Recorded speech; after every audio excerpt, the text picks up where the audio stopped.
So welcome everybody. We are delighted that you're back from your breakout room, and we've got lots of people still just joining one by one. We are delighted this afternoon to have one of my heroes anyway. I don't know how many people on this call know Phil Mirvis's work, but you're going to discover something today. I hope that's going to be inspirational for you. This conversation is part of our Reimagine Leadership Development series of conversations. So we've had a few. This is our fourth conversation. We had one conversation with a group of executives being part of the Partners for Possibility program, which is, as most of you will know, it's a reimagining how leadership development, and we've been exploring that for the last 10 years. We had a conversation with Professor Gary Mangiafico from Pepperdine University, and then we had Professor Julian Birkinshaw from London Business School also with us. Phil was gracious enough to attend both of those sessions with Gary and Julian. So this is so wonderful that we have that beautiful sense of continuity. I want to very quickly give you some background on Phil and my connection. So obviously when we started Partners Possibility, I was really keen to know who else is doing something similar. What does this kind of world look like? And he was in South Africa. I can't remember why you were here, Phil. You're going to have to tell us. But he was in South Africa in 2012, and we had a delightful lunch at the Aria. And it was one of those moments on my journey that's been kind of, that I often think about that conversation. He also at the time gave us a beautiful endorsement, very generous, very willing to acknowledge what we were doing. And then when we wrote the new book, we took one of those themes. He wrote 2 articles which we posted on our website about consciousness raising. And chapter 14 of our new book is exactly about that. We have one of the business leaders, I just saw that earlier, who was actually featured in chapter 14. Grant Kelly is also on the call. And we started that chapter referring to Phil and Phil's story. So he was referenced in the book. And then he gave us a beautiful endorsement for the new book. And when we then started this series of conversations around reimagining leadership development, he was an obvious person for us to go to. So the way this conversation is going to go this afternoon is we're going to have about half an hour of input from Phil. We're going to listen with beautiful attention and ready to be changed by the experience. And then we're going to engage in a conversation with Phil. So Phil, without any further ado, I am going to mute my microphone and hand over to you, and know that we are all very keen to hear from you. Well, thank you very much, Louise, and thanks to my colleagues in the chat room. This conversation started with Louise and I this morning with a question of, what about tomorrow? You're going to vote. What will happen? I'm in the US and the center of a little bit west in the nation, and I said, I don't know. I know what my heart and my head tell me, but I also know what happened in the past, so I don't know. And Louise, without revealing a secret, said we can't have this as an exemplar of leadership on the global stage. And that, to me, has been an animating question for my career. So what I'm going to do today is sort of show you some home pictures of leadership development. It's going to take see if this comes up. Can you all see that okay? The theme here is developing globally responsible leaders.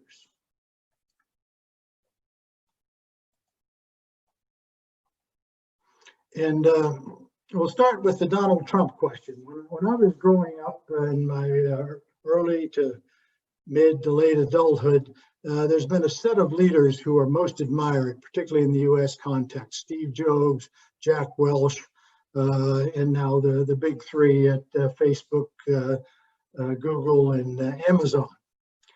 Now, what they have in common is 2 things. Number one, they all have the deadly Y chromosome. All men, And secondly, they're all sort of seen as these leader commanders. And this is an appealing role model, I assume in most parts of the world, but certainly in the US, measured in terms of their financial prowess. Now, at the same time, there's one character that is considered the most admired leader around the world in my formative years, and that's your guy. And note the difference. One similarity is, of course, the Y chromosome, but the rest is a very different kind of leader.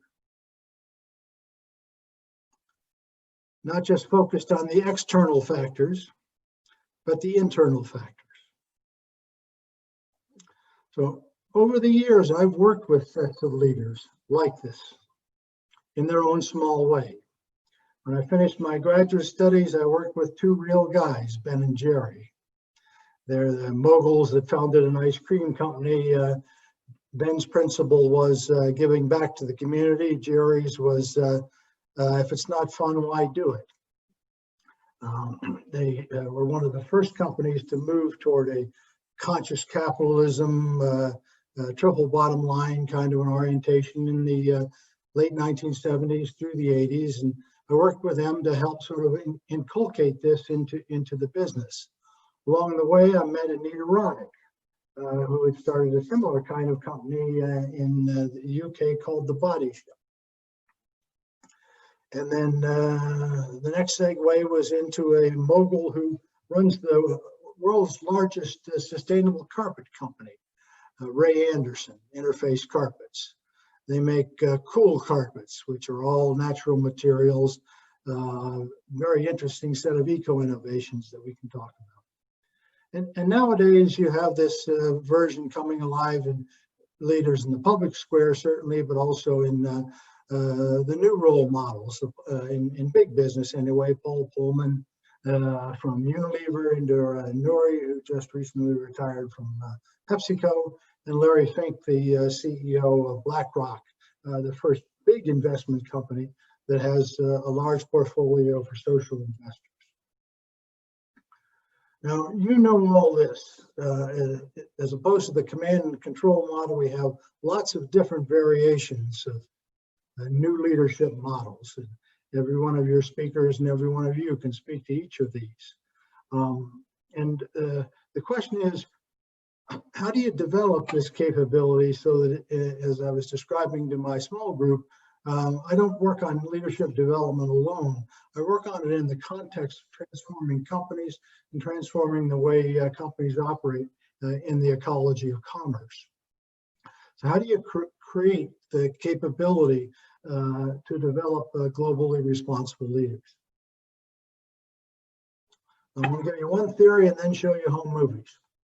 I do four things in this context. One is learning journeys, taking executives to different environments to see economies, societies, and the natural environment to develop their consciousness raising. Second, I work with companies who have service learning programs for employees, where they team up and work with NGOs, social enterprises, etc., to solve problems on the local level. And this is a vehicle not only as a kind of giving back to society, but also for the personal development of the participants. Number three is partnering with social entrepreneurs, other business leaders in a kind of mentoring, coaching, peer coaching relationship, which is the kind of work that Possibilities for Partnership does. And last is to engage people in real world projects where we're changing the way we do business and in the context changing our leadership. So I want to talk about today is mostly learning journeys.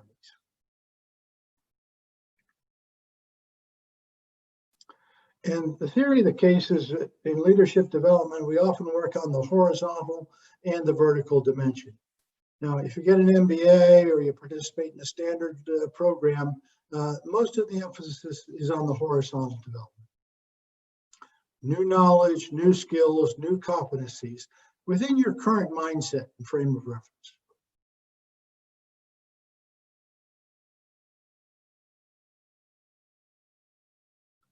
But the impact tends to be minor, incremental, changes. And as Stephen Covey suggests, if you want to make significant quantum improvements, work on paradigms, frames of reference, perceptions, assumptions, or the lens through which you see your world, which is vertical development. Now, I started this kind of work in a systematic way, working with an executive, and this was their the logo for where the organization was going. He and his colleagues were Star Trek fans. They said consciousness is the next frontier. And we began a series of gatherings, bringing people together to develop a community of leaders. And the journey took them many places. Up in the left corner, a starting point of who are we, where are we going? The right corner, a visit to Scotland to look at how the clans worked and how we could become a clan. The bottom left, this is in the harbor in Amsterdam on New Year's Day, getting together with all the customers in the organization to talk about what kind of a new company we can be, and concluding in the Indiana Jones Petra with a visit to what was one of the great cities in civilization, but collapsed, to ask the question, how can we sustain ourselves? Now, these weren't metaphoric journeys. We went to all these places, worked together, shared, told stories, and so on. I followed this guy because I was a great admirer of his when he took over Asia. And we began to have leadership journeys with his team in Asia, representing 30 countries, about 20 to 30 people from each company, to develop a pan-Asian way of doing business. And these were the principles: individual collective development led by senior executives, service learning, a holistic experience. The first one, we went to Guilin in China, brought together leaders, and spent a day living with villagers, working with them. One taught school, the person, my bunkmate, taught school. I swept the streets with this lady on the right. We spent some time with kids.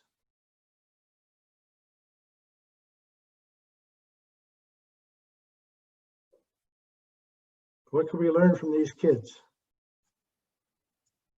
We slept together in the Guilin Valley. And then we met this man in a morning start off in our Tai Chi.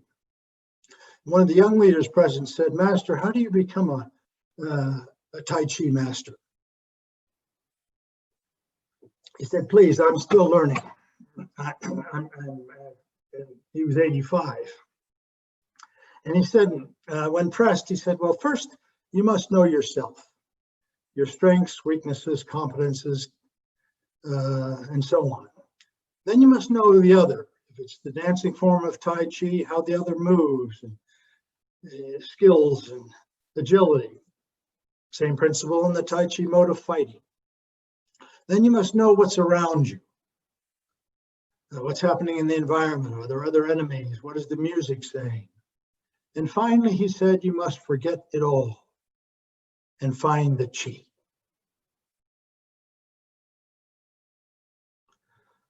So that's where I operate in that vertical dimension. Being aware of the self, connecting to the other, seeing the whole as part of a collective mind, and then finally the Chi. So let me show some pictures. I won't talk too much through these. Self-awareness. One vehicle I use are Lifelines. As many of you know, autobiography is a powerful way to know yourself. Here we are, we see a group of executives sketching their lifeline from birth to where they are now. What are the high points? What are the low points? What have I learned from my successes? What have I learned from my failures? And then sharing them. And Howard Gardner, who many of you know is a kind of a guru in leadership, but a psychologist of the highest orders, talks about the importance of leaders telling stories. but it's a fundamental part of the leader's vocation. And in particularly telling others their identity stories. Here's who I am. Here's where I came from. Here's the challenges I faced in my life. And here you see the CEO of a company called Novo Nordisk sharing the story of his life with a group of young and up-and-coming executives. Talking about how he used to fight with his brother all the time, why this led him to be very combative sometimes in business meetings, and how he's learning to listen better, and so on.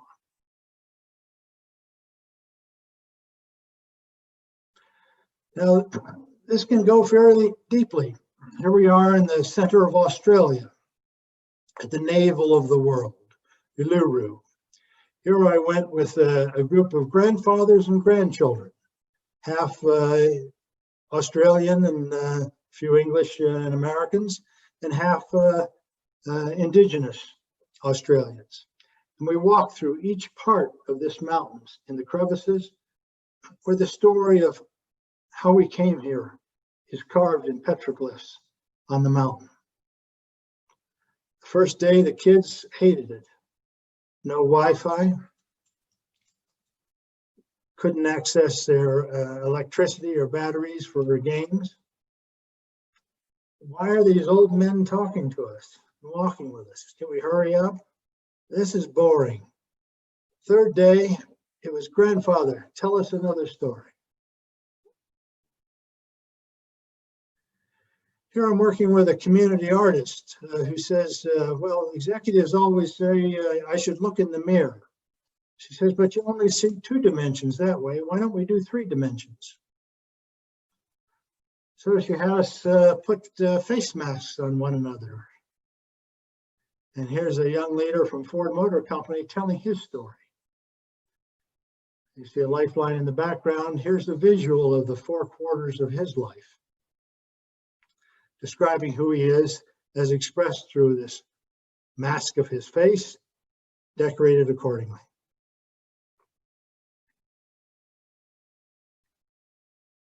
Now let's jump up a notch, connecting to the other.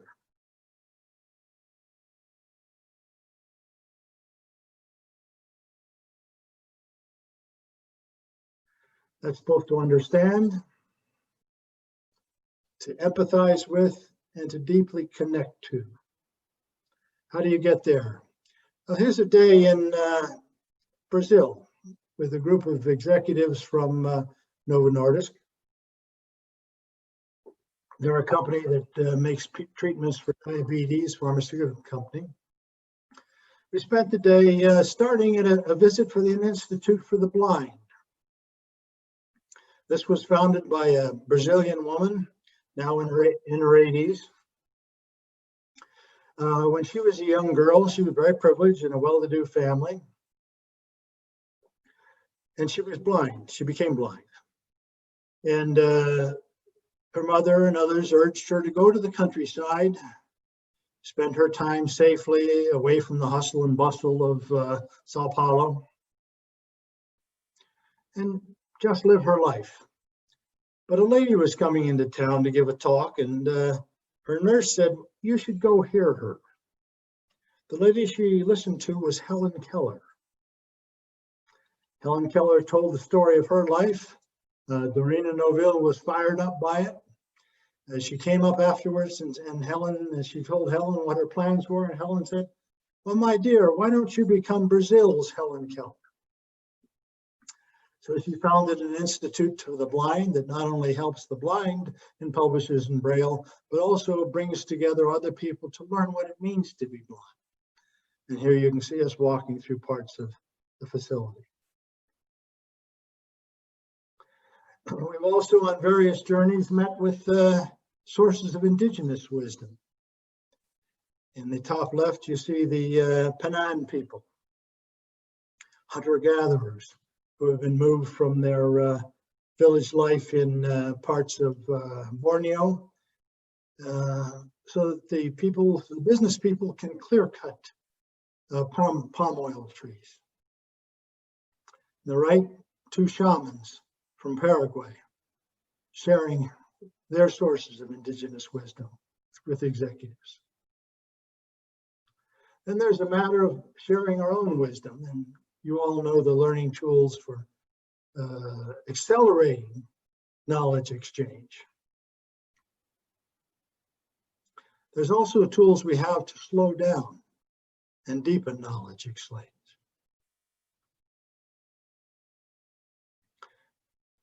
Here's where the Brazilian leaders are from Novo Nordisk are getting together to dialogue in a large circle, a community building circle, to share their experiences and learnings from listening to their CEO, from visiting villagers and communities, and so on. Here's a group in Asia sharing stories, what they're learning. There's also quiet ways of sharing and reflecting.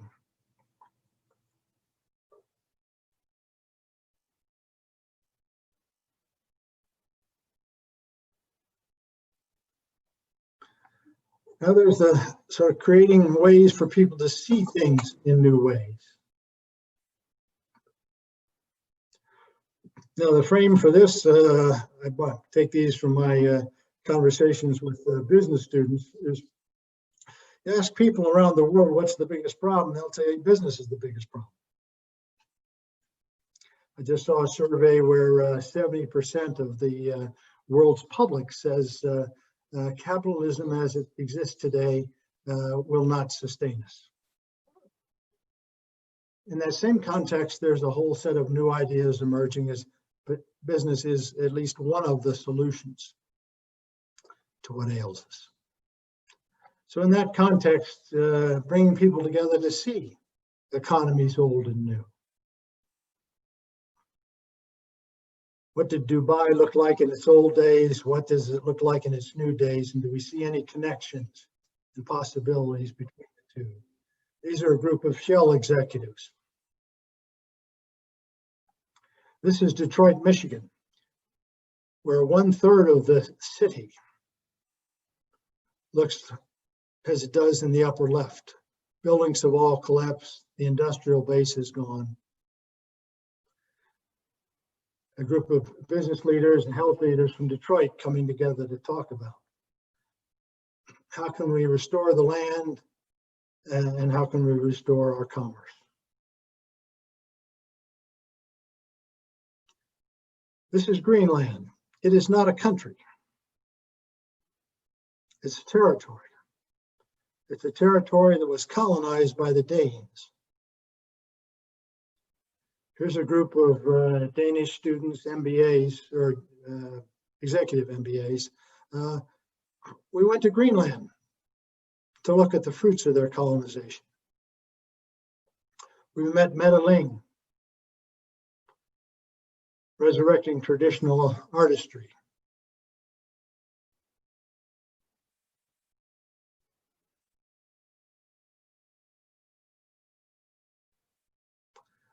The craft of carving is gone. She's resurrecting it and leaving them a powerful message. In their perspective, they were the good colonists. They helped the Greenlanders leave their small villages to come to big cities so that they could get better health care and education. She is one that is questioning that paradigm.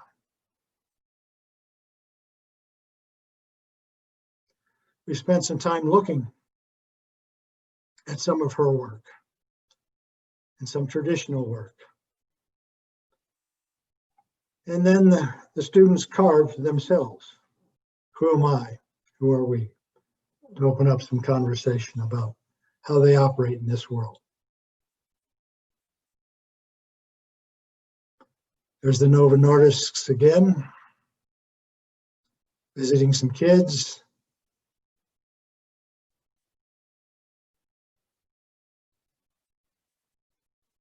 What can we learn from them and the leaders of their communities?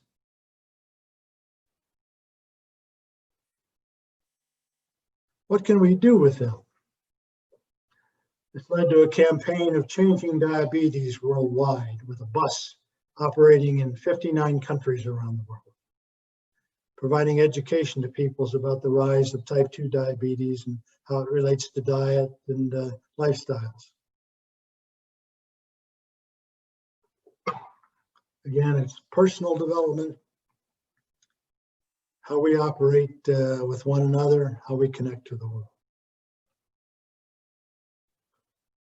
This might include some didactic material on the environment and the facts,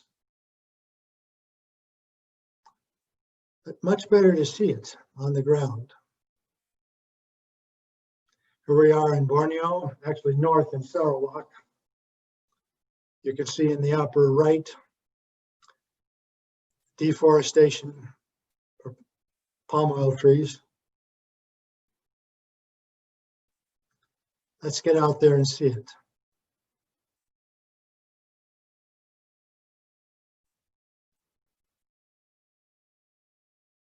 And let's do something about it.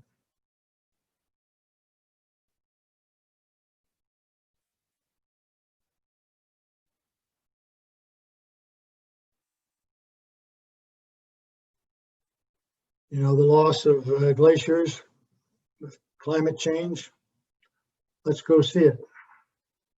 Put our feet on the ground, see what's happening.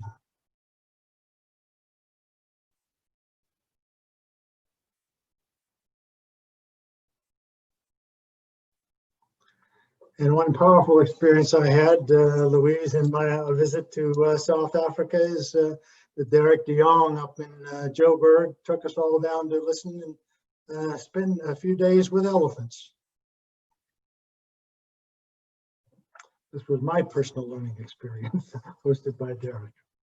I learned a lot from that creature I put my hands on. That same education can happen didactically about what's happening in the social world, which connects us to the kind of work you're doing. Meeting Indigenous people and asking now what? Not just to learn from them, but how shall they live with us? And how shall we live with them?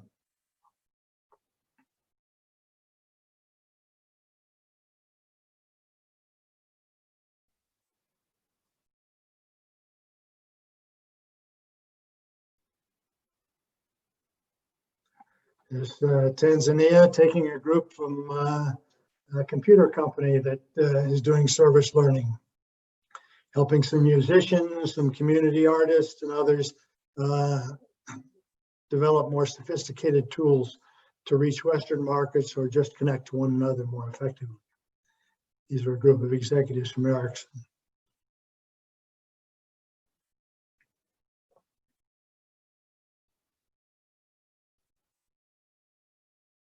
Here meeting the Shaktiyamas, who go from village to village with hand lotions, toothpaste, and so on, educating their fellow villagers about modern hygiene.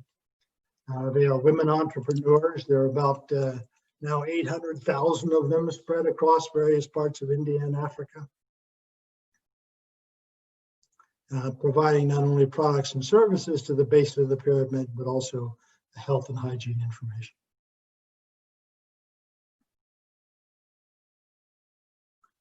This is a project with executives involved in Vietnam that led to the Kids Nutrition Campaign.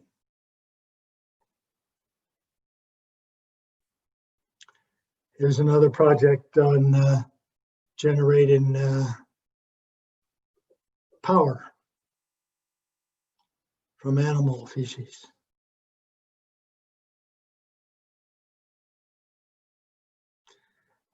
So knowing yourself, connecting to the other, being in the world, and then this question of the chi, or as we translate it in this context, what about you? How will you live your life? Here was a group of executives that went to Sri Lanka to work on disaster relief after the tsunami. We shed tears of pain, hope, and love. We shed even more tears when we realized that simply by sharing our spirit with them, we made an incredible difference not only to their lives, but also to our own.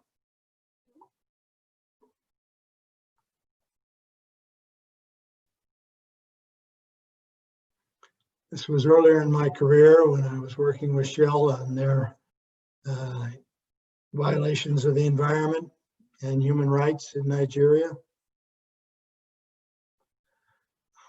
We took those who had set these policies for Shell and visited Spain, Barcelona, the work of Gaudi.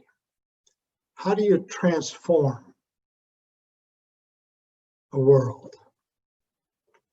They looked at Gaudi's spirit. They looked at Gaudi's constructions. They visited Gaudi's graveyard. And then they painted their gravestones. What do we want it to say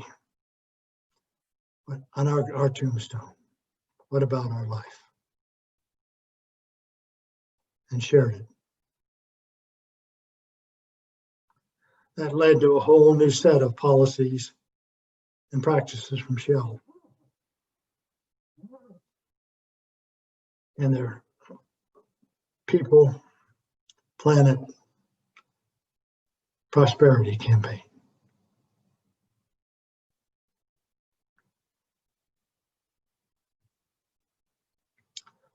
So that's my animating framework, if you will, playing out in various ways. And lots of times we get together just to tell stories. There's a group of American executives discussing what the Vietnamese call the American War with a North Vietnamese general.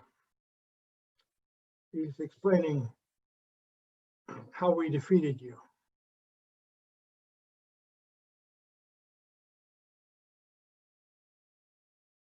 Listening to Sergio tell his life story, not driven by an urge to have power and influence. There's some recent work of meeting craftspeople. How do you lead your craft, and how can we lead our business? These are chemists and biologists and so on in the upper left corner working with pastry chefs, sharing recipes, and so on.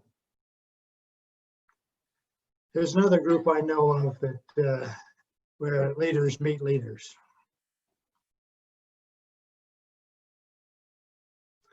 And sometimes you can do this in extraordinary ways on an unimagined scale. I showed you those early tents for staying in China. By the time the group got to India, this had become a full-blown enterprise. We fanned out and visited 27 different communities around India. I was up in Dharamsala and met the Dalai Lama there. Others were in the Golden Temple. Not businesses mostly looking at different kinds of social enterprise and spiritual communities.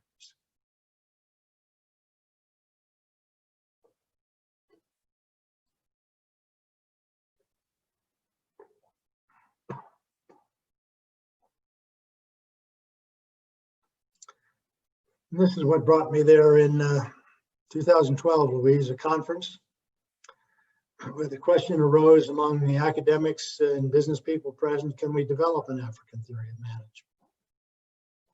And the journal has been launched. And part of that work is going on among the San people, the original people. Where Iban from the University of Pretoria has been working with San leaders to resurrect their stories of leadership and how the community works in giant tapestries. That's part of building an African theory of leadership.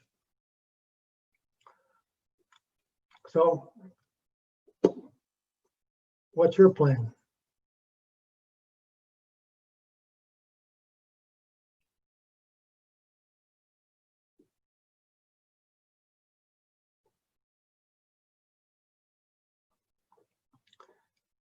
And for those of you who not only want to take journeys, but design them, there's a set of principles about this.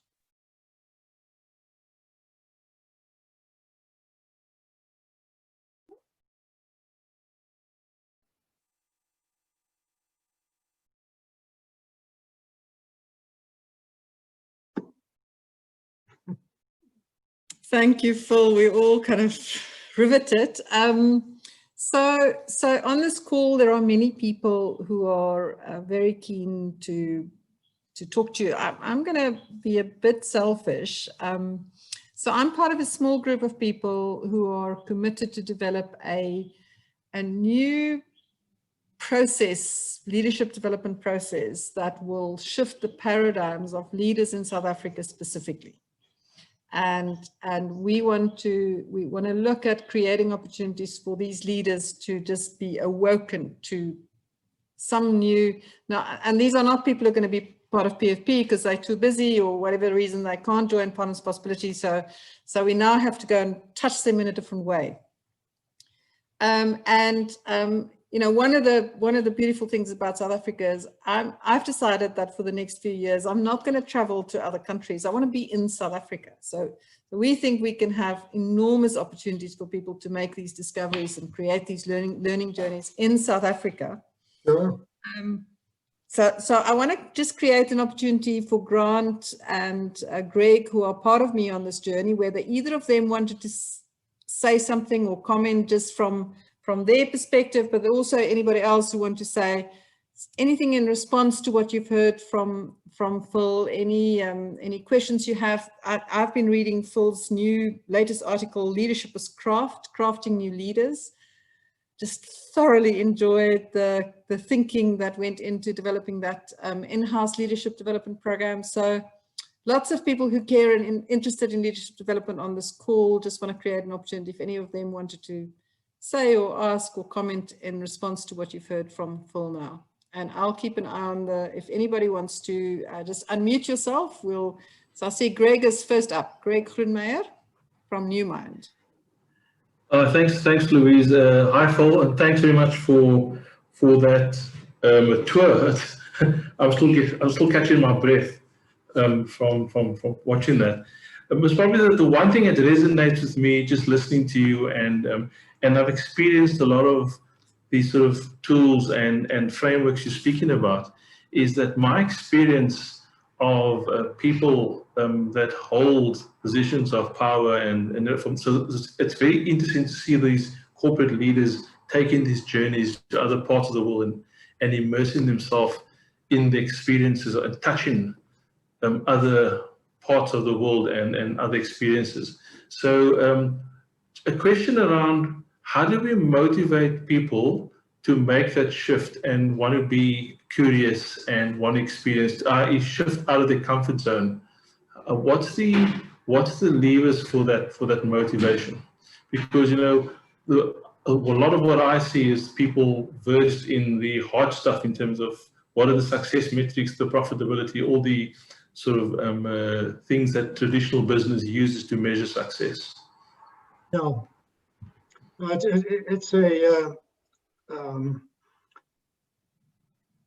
it's a choice that in some ways you have to make too, Greg.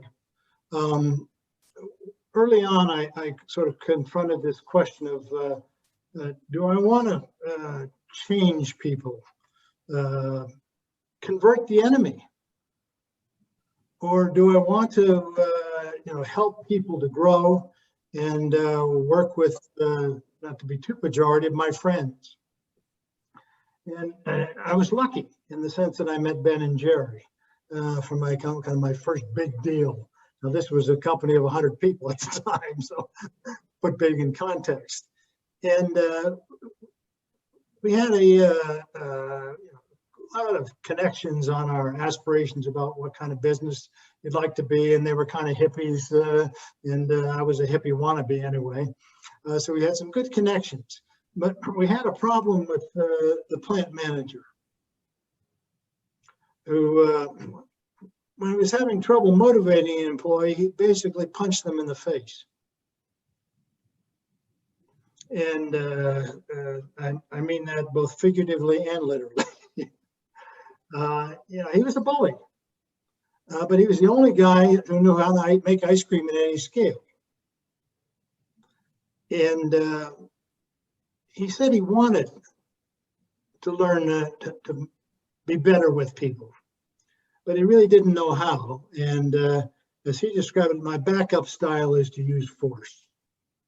So here I am confronted with, on the one hand, Ben and Jerry, who are great friends. On the other hand, this guy, who seemed to be the only way to get his attention was to hit him back. So we designed a very interesting experience for the first meeting of the whole company to come together. And we had coffee and some pastries, and then went out into a field in a farm in rural Vermont. It was about maybe 150 meters long, and at one end of the field were 60, 70 llamas. It was a llama farm, you know, the South American camel, if you will, the llama. Okay, everyone, the job now is to take the llamas from this end of the field to this end of the field, kind of a warm-up activity. So everybody went down to one end of the field, got the llamas. Now, an hour and a half later, there were probably 40 llamas that had gone from here to here. The rest of the llamas were all over the place. And in the far corner was the plant manager, crying. He'd been bitten in the shoulder. He'd been bitten in the ass. He'd been kicked. And he had failed utterly. What had happened is he'd grabbed the llama by the rope and pulled him. The llama responded in kind.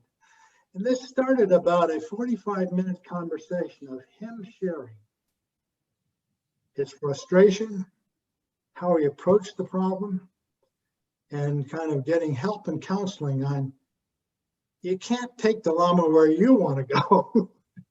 You got to work with the llama to figure out how together you can get to where you want to go. So the translation for me is that I really like to work with people and connect to people who are curious, who feel a little lost, and that loss can be a personal loss. Am I being the kind of leader I like to be? Am I the kind of person I like to be? Or commercially lost. Whatever we're doing now, it ain't working. And when they talk about, can you prove it, the metrics, the this and that, I say, sure, we can invent some stuff. But if we really want to look at this carefully, do you think you can model how your products really cause purchases, how your leadership really leads to the bottom line? And usually that opens them up. No, it's just a game we play here. We put numbers on everything. Okay, so let's walk together. No, it doesn't always work. I got plenty of times where, thank you very much, Professor. Let's bring in someone that knows what they're doing.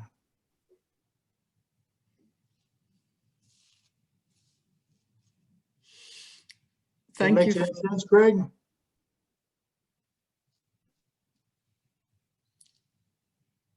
Yes, thanks very much. That was very useful. It makes a lot of sense. A lot of resonation here. Get a llama. I like the llama story. Yeah, it's a great story. Kelly, I see your hand is up. Thank you very much, Dr. Mirvis. That was an incredibly interesting journey that you took us on. So I'm just curious, do you find that in working with these people who are curious and potentially lost in one of those areas, that there's like a defining moment, or is there something that you see that's common across these groups where there's something happens or something is said or they witness something that kind of makes the aha moment for them? Or, I don't know if I'm explaining myself very well, but because you take them on this long journey, but do you generally see like a point at which people start softening up or start kind of switching over? Yes. And there's different, obviously it's different in every case in the particulars, but there's a few generalities. And I'll give you some practical examples and then shift to what might be going on. So one is when people get away. And I mean that in every sense of the word. I get away from the physical familiars. I get away from the usual dress. Sometimes this is why we wear costumes, if you will. And I realize I'm getting into a different reality here.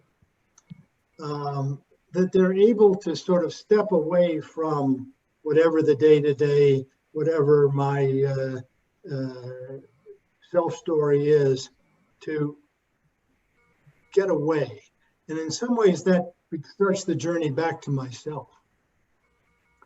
A second piece of it, we actually learned from the brainwashing studies, is that people get tired. Put some physical activity into it. You know, don't have a good night's sleep. In some ways, to get away with from not only the creature comforts, but all the stabilizing routines. And then and that, if you will, opens people up. The great question is, what then fills them? And I know Louise is a fan, and others are, of Peter Senge and Jared Jaworski, and then later Otto's work on Theory U, where they discover that somehow something will presence us, that we can immerse, let it into the field. And nobody knows what that what is that comes in. I worked with a psychiatrist and a spiritualist named M. Scott Peck. I wrote a book called The Road Less Traveled and the Different Drama. I worked with Scotty for about 10 years. He has a theory. He says it's grace. Others say it's karma. Others say it's a healing universe. Others say it's a transpersonal psychology. But we know that so the theory of the case, if you will, Callie, is, as you would imagine it, is to let go of the current boundaries. The Quakers use the term empty yourself.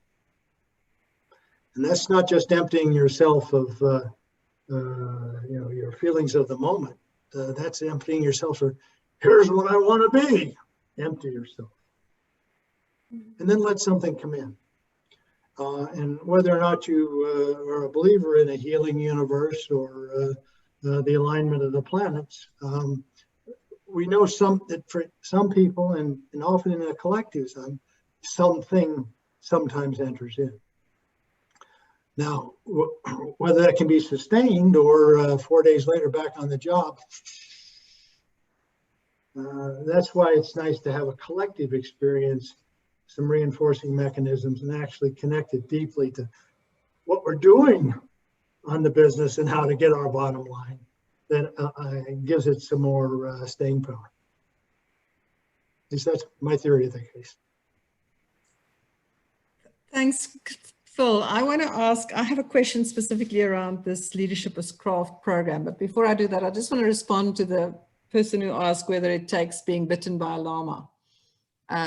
We have a wonderful story on Partners Possibility about, and I'm not going to give the whole story because it will give people's names away, but there was a guy who was a complete arsehole, and he was recommended to join Partners Possibility, which he duly did. He was, and he came in and he worked for the school principal, and didn't take long before the school principal completely disengaged.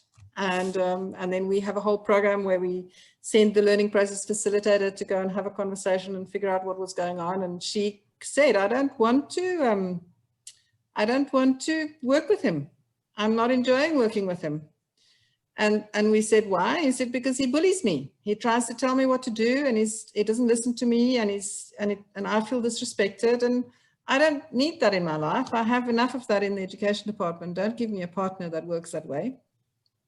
So that gave the learning process facilitator an opportunity to bring them together and facilitate a conversation. And for the first time in his life, this guy was open to hear this kind of stuff, because he really wanted to work with this principal. He wanted to be part of the program. Mm. And so when a year after the journey that he came onto the stage to come and tell the story, we had a celebration and he told the story. He said, you know what I've discovered through this program? I've discovered that I'm a complete arsehole, and I'm committed to change that. So sometimes, you know, it doesn't take being bitten by a llama, but a llama is it's not, because, you know, we've got amazing these tools. The question now for us is, how do we work locally? How do we use the ideas from asset-based community development and say what are the assets that we have in South Africa? How do we tap into those assets to change minds, to get new insights? So your leadership as craft article and what you've done in that organization, Phil, to me feels like the kind of program that we should be co-creating in South Africa.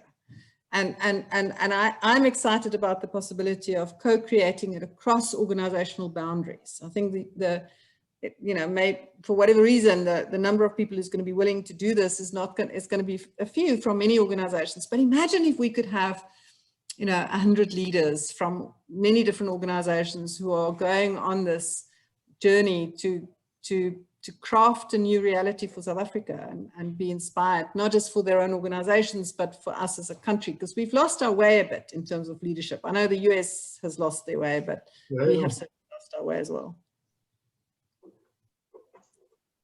I mean, I think it was interesting. I'll give you a little bit of the backstory. I was contacted about 2.5 years ago from an executive I'd never met.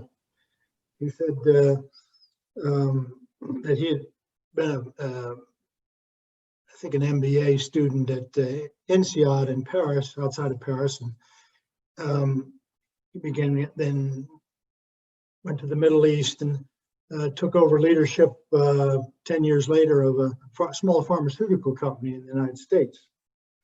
And they had started to change their product portfolio, and they said, we need to rebrand ourselves. So they brought a team of experts in, did some interviewing in the company, and managers, staff, customers, etc. And branding messages were around quality, patient care, and craftsmanship.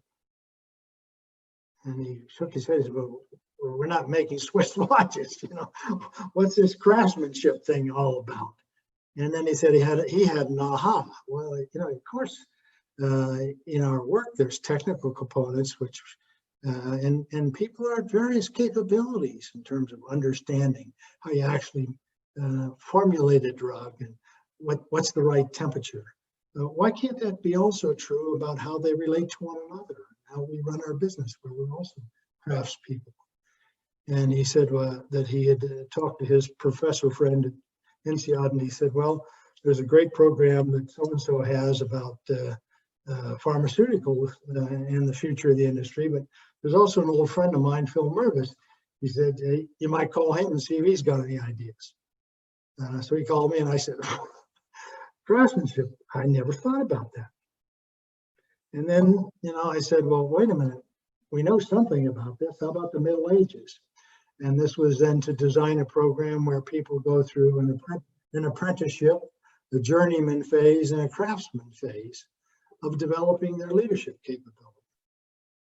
And this was not taking trips to exotic locations, though we did visit Chicago Pastry School and a Philadelphia brewery to see how brewers do their work and so on.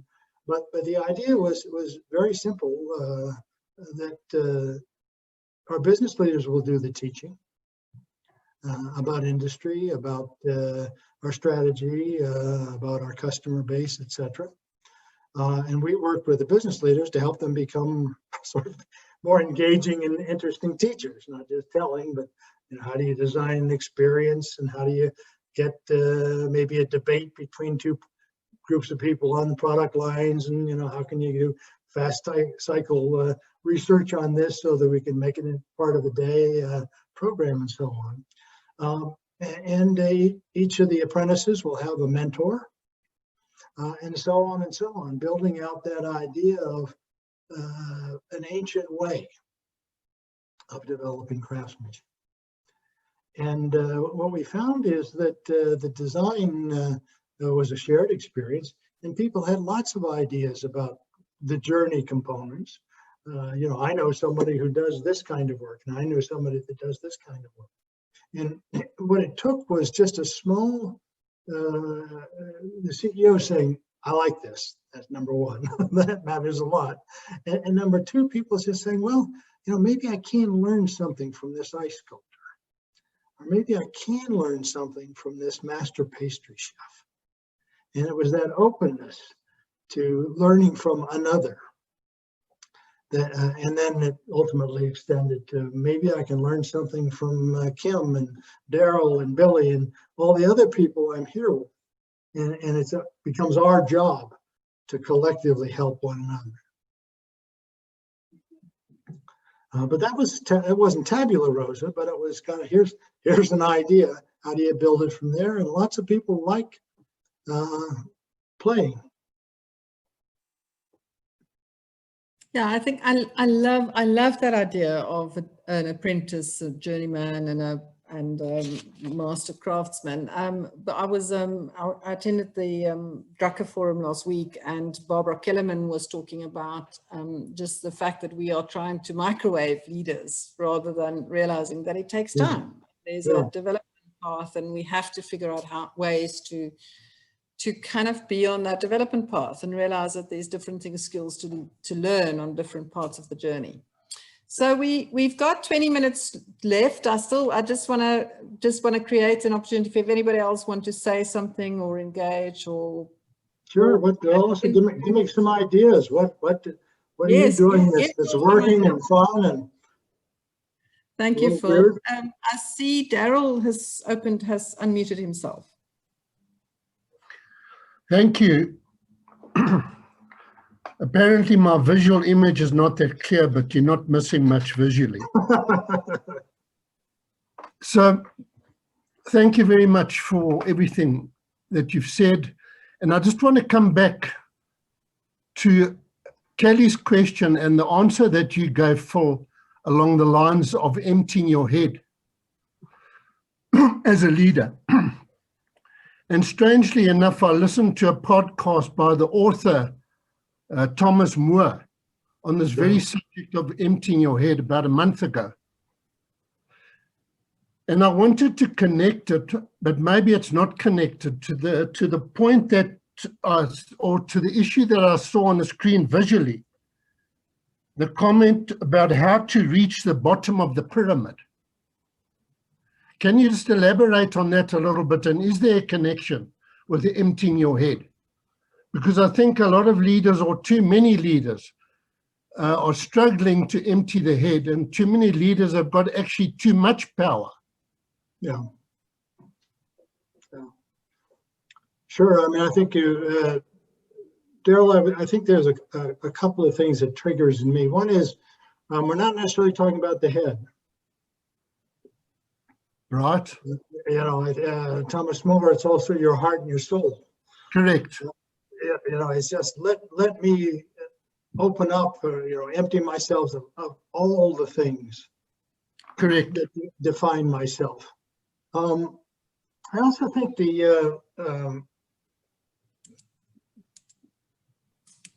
most difficult thing is to deal with an other.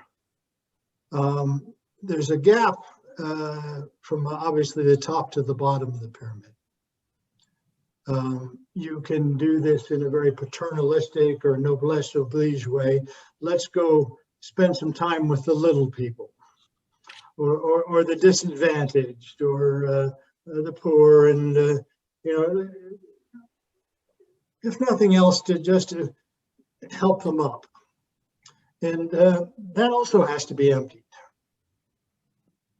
It is, can I see you in all of your fullness and all of your brokenness in some ways?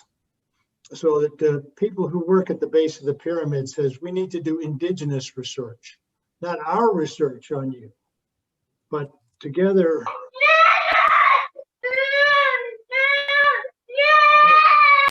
Sorry. That's okay.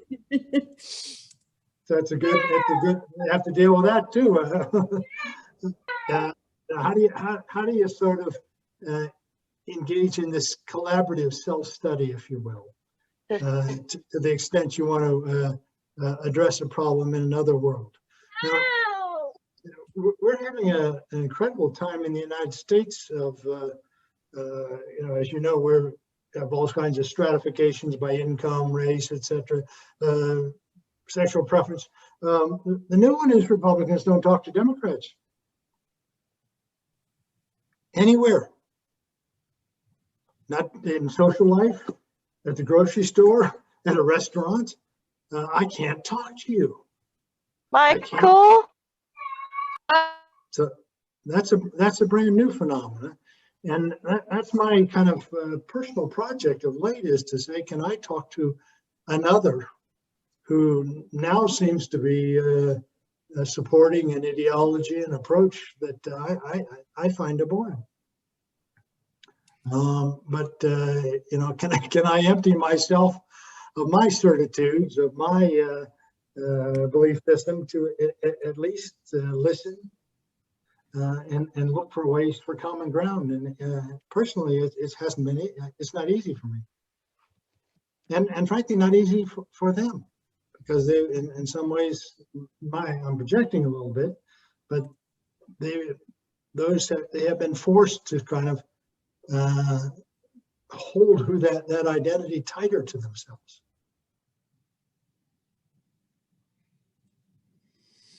Thank you. I can certainly relate, Phil, to the difficulty with having a conversation with a Trump supporter at the moment. I'm finding that incredibly difficult. Kelly, I see your hands up again, and then we're going to go to Grant Kelly after Kelly. Sorry to ask another question. This is fascinating. So Dr. Mirvis, I'm just curious. So there's something in all of us that needs to be emptied, I think, and, re-looked at. And as I don't know where things kind of go wrong with most of us in terms of our journey across life. But, are there any examples that come to mind of leaders who you think have hit the spot? They may have been on a journey. Maybe they've just always had it right. Are there, we put up names of people who've, taken the profit motive, or they've, but are there, and obviously it's more ethical leaders, I would imagine, that we'd be leaning towards in this conversation. But, are there sort of leaders, that one or two that come to mind that you think, have got it right and are getting it right and will get it right in the future? If that Sure. Well, I think not to stereotype, there's different classes. I find the most interesting are reform sinners. So I worked with this guy named Tex Gunning. And as he did his Lifeline and shared it with his employees, young leaders, I should say. Now, he was an executive Indian leader. He was known as the smartest man in the room. Whenever there'd be a conversation, within a minute, Tex would have the answer. And he'd say, come on, here's where we need to go. Or, don't you see, here's what has to be done here. Or, come on, you idiot, look at it this way. He just got there faster than anybody. And this was not just his subordinates. This was his peers. This was the CEO. And the CEO, when I met him, said, this guy, he kills me in both senses of the word. He kills me when he gets the right answer, and he kills me because he makes me feel like, to borrow Louise's term, an asshole. So I talked to Tex about this, and he came in search of finding something new, a different way of leading. He said, I see that in myself. So he did some sort of self-therapy, or self-introspection, I should say. How did he grow up? What was his father's expectation? And when he went to school, and as you can imagine, there were several times when he was suspended from school and actually got kicked out of the Dutch Navy, et cetera, et cetera.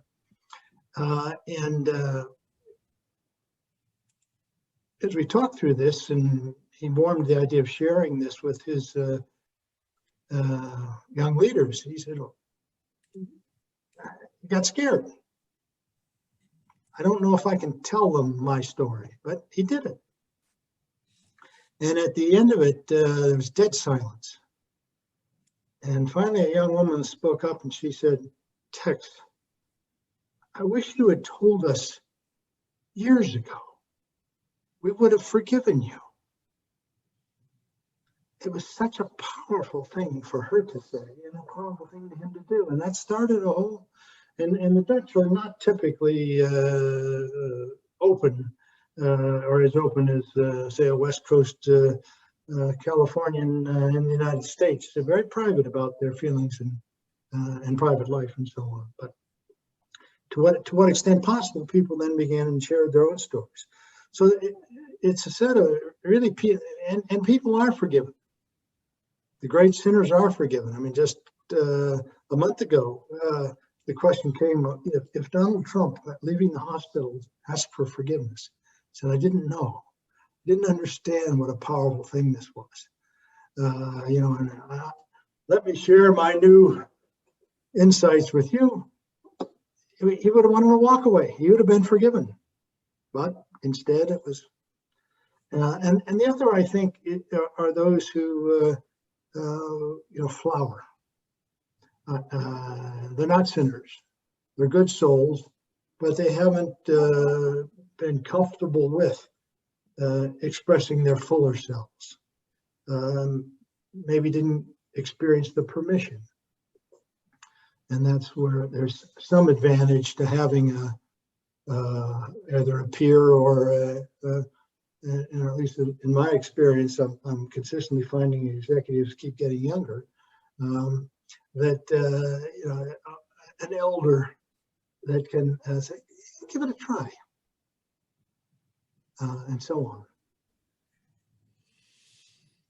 Thank you, Phil. You reminded me of the conversation we had with Professor Janssen last week around just having another look. So Grant has had his hand up earlier, and then we'll go to Caroline after Grant. Grant, over to you. Thanks, Louise, and thanks, Phil. This is really, really amazing stuff, very interesting. I mean, one of the things that I've really taken out of the conversation so far that you shared is the concept of horizontal versus vertical personal development, and that's such a wonderful concept that I want to learn more and embellish on that, because it's very powerful. The Secretary General of the United Nations gave the Nelson Mandela Memorial Lecture this year, Antonio Guterres, and in it he spoke in an unusually frank way about the injustices in our current global economic order. And he touched on paradigms of white supremacy and paradigms of free market capitalism and the fallacies and falsehoods that have emerged through that. In a South African context, you know, we had legislative racism until 26 years ago, and we have the world's highest income inequality as measured by Gini coefficient. So we live in an extremely, in global standards, unequal society. And there is, I think, a shift needed for greater social justice and equality within our society. How would you go about enticing a corporate leadership community who fundamentally are the beneficiaries of the status quo to embark on a journey of social justice and economic transformation in a meaningful and authentic way? How would you entice them on that journey? Because one of the other people Louise had a while ago said, you've got to entice people on this journey. And I never had a chance to ask him. So I'll ask you, how would you entice someone onto that journey, which is probably going to require quite a big paradigm shift in terms of some of the things? So there's going to be a lot of letting go in that process. Yeah, absolutely. Yeah, that's a very well expressed, Grant. Let me say, first of all, the horizontal and vertical learning, that's a great concept. I wish it were mine, but I actually got it from, I should have mentioned this, Bill Torbert, T-O-R-B-E-R-T. He's a very interesting guy. He's a kind of wacky academic that he wrote a nice piece in the Harvard Business Review I could recommend to you. I'll send it the link to Louise on sort of the 5 transformations of leadership and so on. But he's just a terrible writer, but a great thinker, and he expressed that so simply, and I liked it. As you know, we have our own questions in the U.S. with Black Lives Matter and the disproportionate impact of COVID on people of color and the poor. This is very much a live question. It's a live question everywhere in terms of global capitalism. And I remember reading Arnold Toynbee, the historian. He says, measure time not in months or even 10 years, measure it in decades. You could argue time has sped up, so social time has sped up. I think this will change. Now, recognize I was working with Ben and Jerry's in 1980. They thought by 1990 everybody would be doing a triple bottom line. So, e.g. C. Toynbee. These things take extraordinary time. What I have often found is that to deal with the most difficult questions, it's sometimes helpful to work on an adjacency. So in this context, I find that some of the more interesting and impactful conversations that I've seen in organizations around whether it's race, privilege, the distribution of money in this shop, et cetera, rather than confront it this way, let's go here. Let's bring young leaders and senior leaders together and create a climate where it's Chatham House rules or Las Vegas rules we use in the United States. Whatever stays here goes on here, stays here. You create some openness, and the one hook around age is that there's something very powerful as people get older. I mean, Erickson talks about generativity as an identity stage. I need to pass on my wisdom, and I also need to sort of bring along the next generation. And that vehicle becomes a way not only to talk about my experiences, your experiences, but you're tapped into a different world than I have lived in and really see today. I can intellectually talk about why market capitalism is the best way to work, and how, I know my salary may seem outsized, but nobody complains about LeBron James' salary, and I'm that kind of a player in this company. Rather than deal with that delusion directly, let's just listen to what these young people say. And that tends to serve, and make sure it's a multicultural mix, ideally on both sides. In conversing about that in adjacency, I find lots of stuff can come out that couldn't come out in a direct discussion about race, caste, status, income levels, etc. I know that, for example, Starbucks in the United States, a very creative, interesting company, has had a lot of conversations about race at the store level, at the shop level. And the press, of course, is, what is this foolishness, et cetera, et cetera. But the conversation has been very powerful, and from what I've heard, store by store. And the most successful ones was when it involved a kind of, let me tell you about my life. conversation, as opposed to, what are we going to do about the salary structure in Starbucks? Now, ultimately, of course, the combination of those internal conversations and the external reality, Starbucks has upped its minimum wage 3 times in the last 5 years. Just a thought, Grant. I'm sure you'll find, in the U.S., this letter from the Business Roundtable, 180 CEOs, sort of saying we want to embrace stakeholder capitalism. So many words. And Larry Fink, being at the head of that bully pulpit, has been a very powerful influence.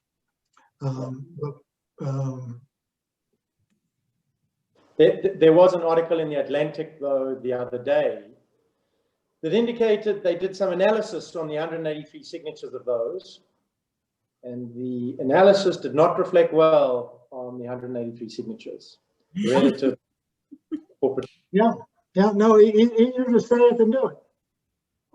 And nothing more troubling than the CEO telling you, hey, my hands are tied. And the all-powerful one will also, in a moment of candor, say, I wish I could do something different. Now, that said, you got enough examples. The Unilever one was a bet. The CEO before Pullman was very reluctant to take these moves. But found once the parade was going, he had to run fast to get in front of it.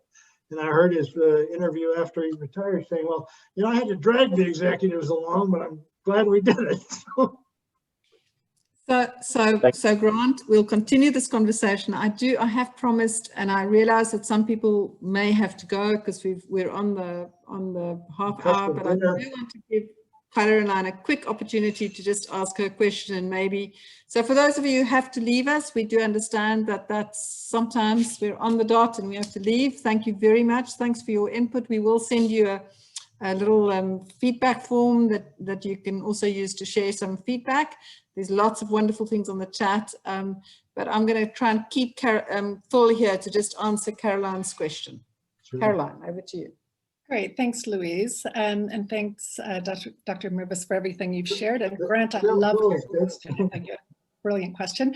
So I'm going to ask you to generalize in this question maybe a bit. What would you say, what have you seen over your years, and what do you think is incoming in terms of gender and leadership, and particularly differences you've seen in style and approach, in effectiveness, especially leading us into hopefully a new and better world? Yeah.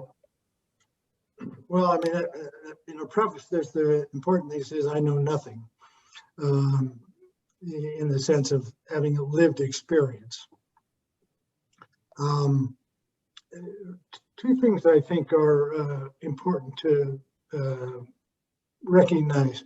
One is mea culpa. I do a lot of research on differences, not just gender or race, etc. A lot of my research is here's, group A, group B, why do they see it? How do they see the world differently? Or what causes this, or what factors are between different personality types, etc., etc. And everyone who does that kind of work will make a very straightforward statistical statement, is that there's more range or more diversity within a group than between groups. And so within the male leadership, you will see extraordinary variation of those who have a typecast in a more feminine style versus masculine style. The same way with women. That said, certainly some of the traits associated with gender have become best practices. When I started my career, participatory management was a theory. Now anybody that doesn't practice it is an idiot. The notion that you should care about people and not limit that to the slogan, people are our most important asset, that you have to actually personally care for them, is a given. you know, it amazes me that it takes something like COVID to resurrect this. If you read McKinsey, they have probably had 10 articles on how we need to be more agile in the post-COVID organization, and 35 about how executives need to show empathy. And by the way, here's the 7 traits of empathy and an assessment instrument and how you employ them, et cetera, and so on. So to me, you know, I have 3 daughters, and not to limit my comments to gender stereotyping, but women are now our teachers societally, and not without some resistance. You know, I know Hillary Clinton very well, and you know, one of the stories as well, she's a woman and Joe Biden isn't, and that's part of the story. I'll also be very clear that Bill Clinton walks in, the room is 10 degrees warmer. Hillary Clinton walks in, the room is 10 degrees colder. And that's not her personality, or I mean, that's not her temperature. She just doesn't warm up to groups. And that is a variation within, if you will, so that as to warmth. But I'm really happy to let Louise lead me, and Carolyn, I'm really happy to read what you've learned and others about women in leadership positions. Great, thank you. On that beautiful note, we're going to call this to a close, but I do hope that there's going to be another opportunity for another conversation. Thank you so much for everybody who joined us. Thank you, Phil. We thoroughly enjoyed spending this time with you. I have on my vision board, I've put work with Phil Mirvis is in part of my next, so I'm going to still figure it out how, and because there's just you've just got so much to share, and I definitely want to learn more about that. So thank you, everybody. Have a wonderful evening. We will be in touch. We're having some interesting conversations at the moment as we're all learning, and just want to say cheers. Have a wonderful. Bye all. Thanks, Louise.